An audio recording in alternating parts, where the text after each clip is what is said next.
여러분 안녕하세요.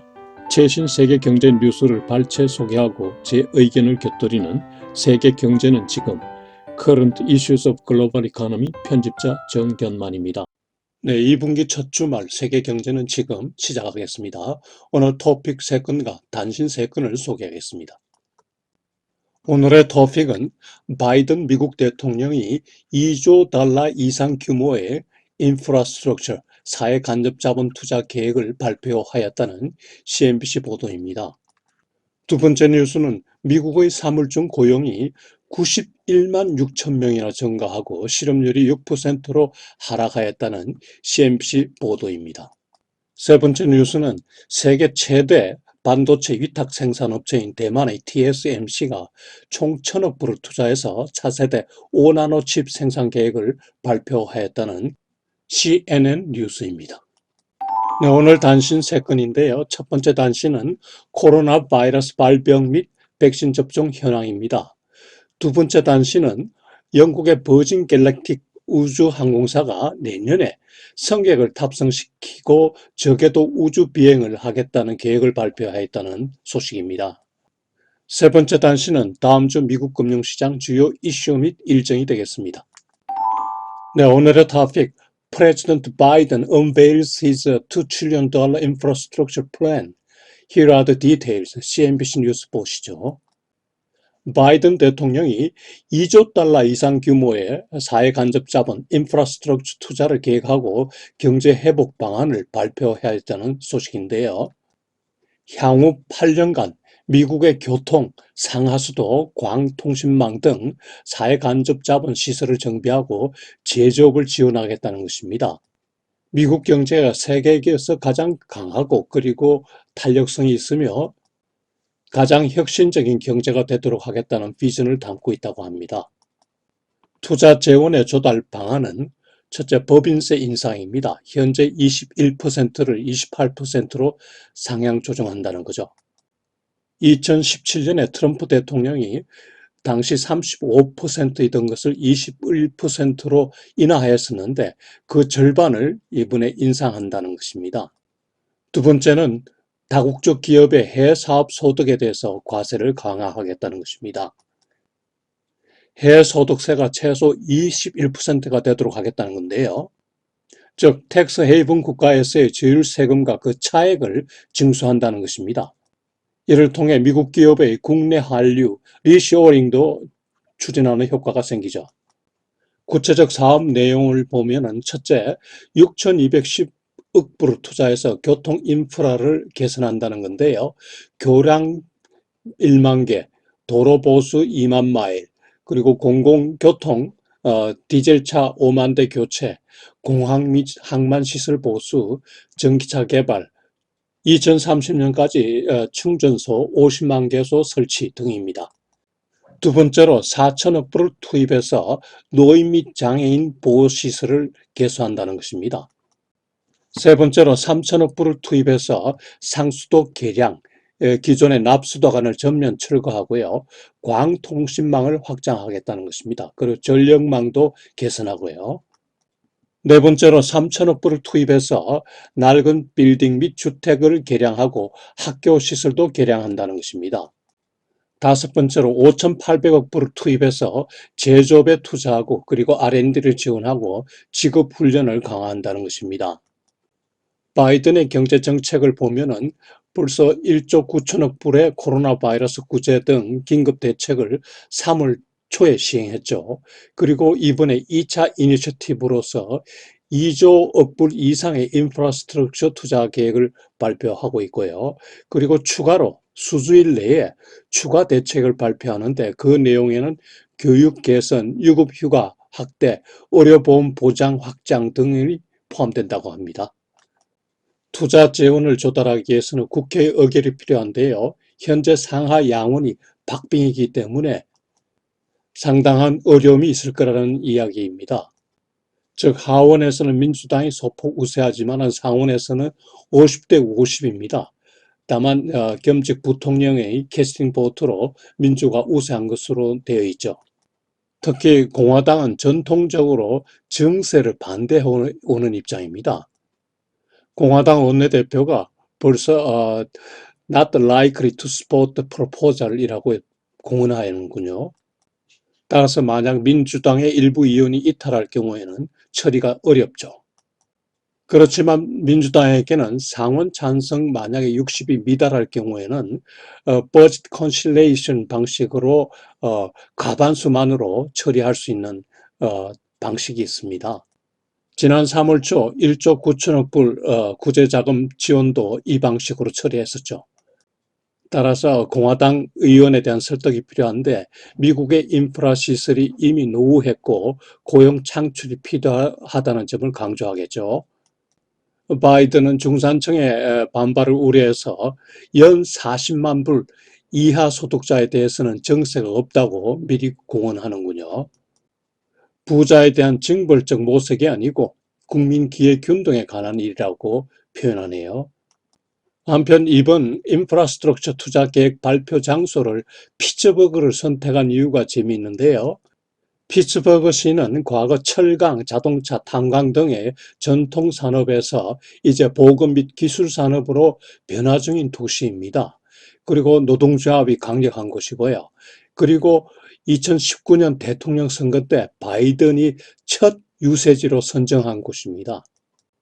당시 선거 공약으로 인프라 개선 및 고용 창출을 약속하였죠.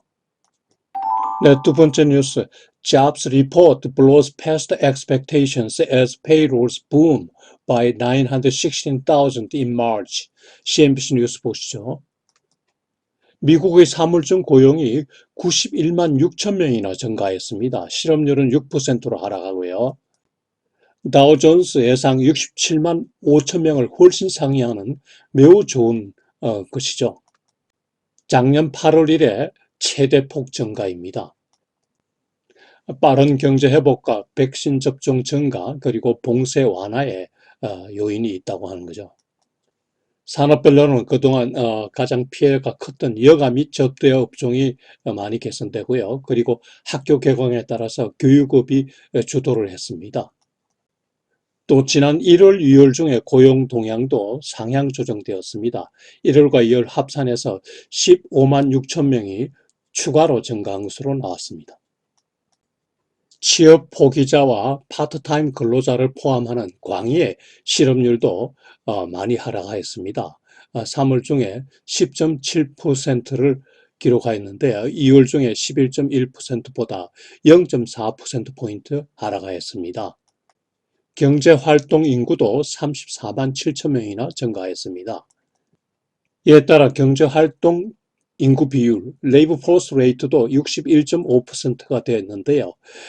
작년 2월에 63.3%보다는 낮지만은 많이 접근하였습니다. 그러나 총 취업자 수는 작년 2월에 대비해서 여전히 790만 명 감소한 상황이군요. 산업별 고용 동향을 좀 더 상세하게 보면요. 여가 및 접대업이 28만 명 증가하였습니다. 이 중에 식당 및 주점이 17만 6천 명 증가했습니다. 학교 개강에 따라서 교육산업 쪽에서 19만 명이 증가하고 건설업이 11만 명 증가했습니다. 이게 2020년 이래 최대폭입니다. 전문 서비스직이 6만 6천 명, 제조업이 5만 3천 명, 운수 창고업이 4만 8천 명, 기타 등 부문별로 고르게 증가했습니다. 이로써 미국 경제 회복 신호가 빠르게 확산되고 있는데요. 세탁업 고용이 1만 6천 명 증가했는데 이 세탁업 고용이 경기 대응 지표로 역할한다고 하네요. 경기가 좋을 때는 세탁업 고용이 는다고 합니다.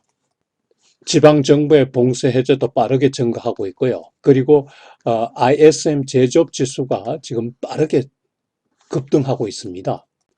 3월 고용 보고서에 대한 평가를 보면은 빠른 고용 회복을 우선 보고요. 그러나 여전히 작년 2월 대비로 해서는 취업자 수가 많이 줄어들어 있습니다. 고용 증가 경기 회복에 따라서 인플레이션 우려도 확산되고 있습니다. 페드 연준은 일시적 물가 상승이므로 2년 내 금리 인상이 없을 것이라고 말은 하였죠. 여기서 미국 고용 호재와 관련해서 제 생각을 말씀드리면요. 물가 상승이 예상보다 빨리 올 듯한 감이 옵니다. 인플레이션 기대 심리가 이미 높아진 상태입니다. 시중금리 상승이 이를 뒷받침하고요. 주가 및 주택가격 상승이 이를 뒷받침하죠. 지난 주말 10년물 국채금리는 1.714%까지 상승하였습니다. 페드가 지금 매월 1200억 불의 그 본드 바잉을 하고 있는데 이게 언제까지 지속될지 저는 의문입니다. 제 생각에 페드가 국채와 부동산 담보증권 mortgage backed security를 사고 있는 걸 줄이는 테이퍼링이 좀 더 빨라질 것으로 예상됩니다. 무엇보다 미국의 그 재정자금 방출이 지금 대단하죠. 1조 9천억 불 레스큐 플랜은 벌써 진행 중이고요. 앞으로 2조 불 이상의 인프라 투자가 계속 계획되고 있기 때문입니다. 물가 상승이 불가피한 거죠. 네, 오늘 세 번째 뉴스. Taiwan's TSMC is pouring $100 billion into chip making to prevent another shortage. CNN 뉴스 보시죠. 세계 최대 파운드리 반도체 업체인 TSMC가 세계 반도체 부족 및 수요 증가에 대비해서 총 1,000억 불을 투자한다는 계획을 발표한 것입니다. 3년 내에 진보된 반도체 칩 5나노급 최고급 반도체를 대량 생산하겠다는 건데요. 삼성이 추진하고 있는 5나노급 반도체 생산과 경합이 불가피해진 것입니다. 한편 TSMC는 올해는 1월에 발표된 투자 계획을 보면은 250억 불 내지 280억 불입니다. 작년에는 170억 불을 투자하였는데요. 이번에 발표한 1,000억 불 투자 계획이 얼마나 규모가 큰지 알 수 있겠죠. TSMC의 대규모 투자는 세계적인 메가 트렌드에 선제 대응한다는 것인데요. 5G와 그리고 고성능 컴퓨터에 들어가는 반도체 칩 수요에 대응하고요. 그리고 코로나 바이러스로 인한 세계 디지털라이제이션, 디지털화가 가속되고 있습니다. 여기에 대응한다는 거죠. 그야말로 세계 반도체 제조업체 간의 선두 경쟁이 치열해지고 있는 걸 보여주는 거죠. 인텔의 경우에 지지난주에 200억 불을 투자해서 2개 반도체 공장을 새로 짓겠다고 발표하였는데요. 새로 취임한 CEO가 인텔이 이제 반도체 산업의 리더로서 논란의 여지가 없다고 얘기하고요. 인텔이 그동안 차세대 칩 개발 지연 때문에 TSMC와 삼성에 눌렸다 이렇게 이제 표현하네요. 이에 대해서 삼성이 어떻게 대응하는지에 대해서는 기사가 언급이 없습니다. 여기서 삼성전자의 대응 전략과 관련해서 제 생각을 말씀드리겠습니다. 우선 TSMC나 인텔 등의 삼성전자 타도 전략에 대해서 삼성의 대응 전략에 관해서 들은 바가 없습니다. 아직까지. 정부의 입장도 들은 바가 없고요. 현재 삼성 이재용 부회장의 옥중에 있기 때문에 대규모 신규 투자 사업 결정하기가 어려울 것이라는 생각이 듭니다. 저는 특히 삼성그룹 내 준법감시위원회 설치 운영이 삼성의 지배구조에 기여를 초래했다는 생각을 갖고 있습니다. 삼성의 주요 투자 결정을 사법적, 정치적 판단에 얽매이게 할 소지가 다분하다는 겁니다. 참고로 삼성준법감시위원회를 좀 알아보면요. 삼성전자 등 7개 계열사의 준법감시 등을 위해서 대법원의 요청으로 작년 2월에 삼성그룹 내에 설치된 독립위원회라고 합니다. 사회이사도 아닌 외부에서 선임된 준법감시위원들이 그룹의 대규모 투자 인수 합병에 관해서도 사전 보고받는다고 하니까 이게 법적 근거가 뭔지 참 애매합니다. 게다가 삼성 계열사별로 이미 준법감시 제도가 마련되어 있기 때문에 옥상옥이라는 생각이죠. 민주자본주의 시장경제와 상치되는 제도입니다. 간단히 말해서 한국 반도체 산업의 세계 선두 유지를 위해서는 삼성전자의 신속한 대응이 필요한 시점이고요. 그리고 삼성 지배구조 정상화를 위해서는 이재용 부회장의 경영 복귀를 해야 한다는 점입니다. 무엇보다 법적 근거가 모호하고 옥상옥격인 삼성준법감시위원회가 폐지되어야 된다고 생각합니다. 이재용 부회장에 대한 사법적 판단은 대부분이 직접 내리면 되는 거지, 이걸 준법감시위원회를 통해서 감시하고 하는 건 부당하다는 생각입니다. 이 말을 드리는 저는 삼성전자와 이해관계가 전혀 없는 금융인 출신입니다. 요즘 우리 사회 현실을 보면서 100개 정의 평등 주장 탐관 오리보다 한 명의 올바른 경제인이 양재의 고용 창출과 국민소득 증진에 기여한다는 점을 저는 느낍니다. 네, 오늘 첫 번째 단신 4월 4일 현재 코로나 바이러스 진전 상황 보시죠. 세계 확진자 수는 1억 3,024만 1,701명으로 지난주 대비 3.1% 증가했습니다. 사망자 수는 283만 9,588명으로 2.5% 증가했습니다. 한편 지난 주말까지 백신 접종자 수는 5억 4,772만 7,346명으로 전주 대비 18.3%나 증가했습니다.